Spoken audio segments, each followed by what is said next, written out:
Hi. Vitamin D deficiency ಅದರ ಕೊರತೆ ನಾವು ಎಷ್ಟೊಂದು ಜನರಲ್ಲಿ ನೋಡ್ತೀವಿ.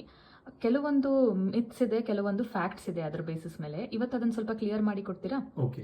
ಮೊದಲನೇದಾಗಿ ಫೇರ್ ಸ್ಕಿನ್ ಇರೋರು ಇಲ್ಲ ಡಾರ್ಕ್ ಕಾಂಪ್ಲೆಕ್ಷನ್ ಇರೋರು, ಇವರಲ್ಲಿ ಸನ್ಲೈಟ್ ಎಕ್ಸ್ಪೋಜರ್ ಇದು ಟೈಮಿಂಗ್ನಲ್ಲಿ ಏನಾದರೂ ಡಿಫ್ರೆನ್ಸ್ ಇರುತ್ತಾ? ಡೆಫಿನೆಟ್ಲಿ ಇರುತ್ತೆ. ಏನಂದ್ರೆ ಫೇರ್ ಸ್ಕಿನ್ ಇರೋರಿಗೆ ಸನ್ಲೈಟ್ ಸ್ಕಿನ್ನಿಗೆ ಏನು ರೀಚ್ ಆಗುತ್ತಲ್ಲ ಅದು ವಿಟಮಿನ್ ಡಿ ಪ್ರೊಡಕ್ಷನ್ ಚೆನ್ನಾಗಿ ಮಾಡುತ್ತೆ. ಅದೇ ಡಾರ್ಕ್ ಕಾಂಪ್ಲೆಕ್ಷನ್ ಇರೋರಲ್ಲಿ ಮೆಲಾನಿನ್ ಪಿಗ್ಮೆಂಟ್ ಅಂತ ಇರುತ್ತೆ ಸ್ಕಿನ್ನಲ್ಲಿ. ಸೊ ರೀಚ್ ಆಗ್ತಿರೋ ಸನ್ಲೈಟ್ ಎಲ್ಲ ಆ ಮೆಲಾನಿನ್ ಪಿಗ್ಮೆಂಟೇ ಅಬ್ಸರ್ವ್ ಮಾಡ್ಕೊಳ್ಳುತ್ತೆ. ಸೊ ಅವರಿಗೆ ರಿಕ್ವೈರ್ಡ್ ವಿಟಮಿನ್ ಡಿ ಪ್ರೊಡಕ್ಷನ್ ಇರುತ್ತಲ್ಲ ಅದು ಸ್ವಲ್ಪ ಜಾಸ್ತಿ ಟೈಮ್ ಅವರು ಸನ್ಲೈಟಲ್ಲಿ ಎಕ್ಸ್ಪೋಜರ್ ಆಗಬೇಕು. ಅದ್ರ ಜೊತೆಗೇನೆ ಈಗ ಸಪೋಸ್ ಸನ್ಸ್ಕ್ರೀನ್ ಏನಾದರೂ ಯೂಸ್ ಮಾಡಿದ್ರೆ ಅದು ಕೂಡ ಸನ್ಲೈಟ್ನ ಅಬ್ಸರ್ವ್ ಮಾಡ್ಕೊಂಡ್ಬಿಡುತ್ತೆ. ಅವಾಗಲೂ ಪ್ರೊಲಾಂಗ್ಡ್ ಎಕ್ಸ್ಪೋಜರ್ ಬೇಕಾಗುತ್ತೆ. ಓಕೆ. ಸೊ ಎರಡನೇದಾಗಿ ಏನಂದ್ರೆ ಎಷ್ಟೊಂದು ಜನ ಹೇಳ್ತಾರೆ ಬೆಳಗಿನ ಜಾವದ ಲೈಟ್ ಸನ್ಲೈಟ್ ಆಗಲಿ ಇಲ್ಲ ಸನ್ಸೆಟ್ ಟೈಮಲ್ಲಿರೋ ಲೈಟ್ ಬೆಟರ್ ದ್ಯಾನ್ ಆಫ್ಟರ್ನೂನ್ ಇಂದು ಸನ್ಲೈಟ್ ಅಂತ. ಇದ್ರ ಬಗ್ಗೆ ನೀವೇನು ಹೇಳ್ತೀರಾ? ಅದು ಆ್ಯಕ್ಚುಲಿ ಮಿತ್ ಅಂತ ಹೇಳ್ಬೋದು. ಏನಕ್ಕೆ ಅಂದರೆ ಆ್ಯಕ್ಚುಲಿ ಇಂಡಿಯಾದಲ್ಲಿ 11 to 3 ಟೈಮಿಂಗ್ ಏನಿದೆ ಅಲ್ಲ ಡೇ ಟೈಮಲ್ಲಿ, ಆ ಟೈಮಲ್ಲಿ ಸನ್ ರೇಸು ಸ್ಟ್ರೇಟ್ ಆಗಿ ಬೀಳ್ತಿರುತ್ತೆ. ಅದು helpful for vitamin D production. ಅದೇ ನೀವು ಹೇಳಿದ್ರಲ್ಲ ಅರ್ಲಿ ಮಾರ್ನಿಂಗು ಈವ್ನಿಂಗ್ ಟೈಮಲ್ಲಿ, ಅವಾಗ ಸನ್ ರೇಸು ಆಬ್ಲಿಕ್ ಅಂದರೆ ಒಂದು ಆ್ಯಂಗಲಲ್ಲಿ ಬರ್ತಿರುತ್ತೆ. ಸೊ ಆ ಟೈಮಲ್ಲಿ ಅದು it will not help for vitamin D production ಅಂತ. ಓಕೆ.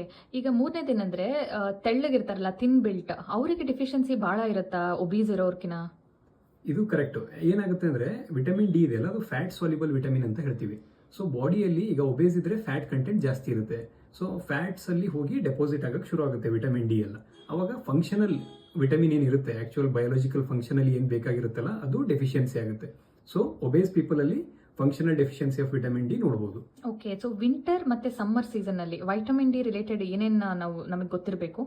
ಮೇನ್ ಏನು ಅಂದರೆ ವಿಂಟರಲ್ಲಿ ನಾನು ಅವಾಗಲೇ ಹೇಳಿದ್ನಲ್ಲ ಆಬ್ಲಿಕ್ ಆಗಿ ಬರ್ತಿರುತ್ತೆ ಮಾರ್ನಿಂಗ್ ಆ್ಯಂಡ್ ಈವ್ನಿಂಗ್ ಅಂತ. ವಿಂಟರಲ್ಲಿ ಆಗೋ ಪ್ರಾಬ್ಲಮ್ ಕೂಡ ಅದೇ. ವಿಂಟರಲ್ಲಿ ಸನ್ಲೈಟ್ ಅಥವಾ ಸನ್ ರೈಸ್ ಆಬ್ಲಿಗಲ್ಲಿ ಬರ್ತಿರುತ್ತೆ. ಸೊ ಅದು it is not beneficial in vitamin D production ಅಂತ ಹೇಳ್ಬೋದು. ಸೊ ವಿಂಟರಲ್ಲಿ ಡೆಫಿಷಿಯನ್ಸಿ ಚಾನ್ಸಸ್ ಜಾಸ್ತಿ ಇರುತ್ತೆ. ಅದಕ್ಕಂತಾನೆ ಇಯರ್ಲಿ 2 ಸಲ ವಿಟಮಿನ್ ಡಿ ಲೆವೆಲ್ಸ್ ಮಾಡಿಸ್ಕೊಳ್ಳೋದು ಅಡ್ವೈಸ್ ಮಾಡ್ತಾರೆ. ಯಾವಾಗ ಅಂದರೆ ಒಂದು ವಿಂಟರ್ ಎಂಡಲ್ಲಿ ಒಂದು ಸಲ, ಅವಾಗ ನಾವು ಬ್ಲಡ್ಡಲ್ಲಿ ನಮ್ಮದು ಬಾಡಿಯಲ್ಲಿ ಲೋಯೆಸ್ಟ್ ಲೆವೆಲ್ನ ಹುಡುಕ್ಬೋದು. ಅದೇ ಸಮ್ಮರ್ ಎಂಡಲ್ಲಿ 2ನೇ ಸಲ ಮಾಡಿಸ್ಬೇಕು. ಅವಾಗ ಬಾಡಿಯಲ್ಲಿ highest level of vitamin D ಇರುತ್ತೆ. ಸೊ ಎರಡರದ್ದು ಎವರೇಜ್ ತಗೊಂಡು ಅದು ಮೋರ್ ದೆನ್ 30 ಇರಬೇಕು ಅಂತ ಹೇಳ್ತೀವಿ ನಾವು.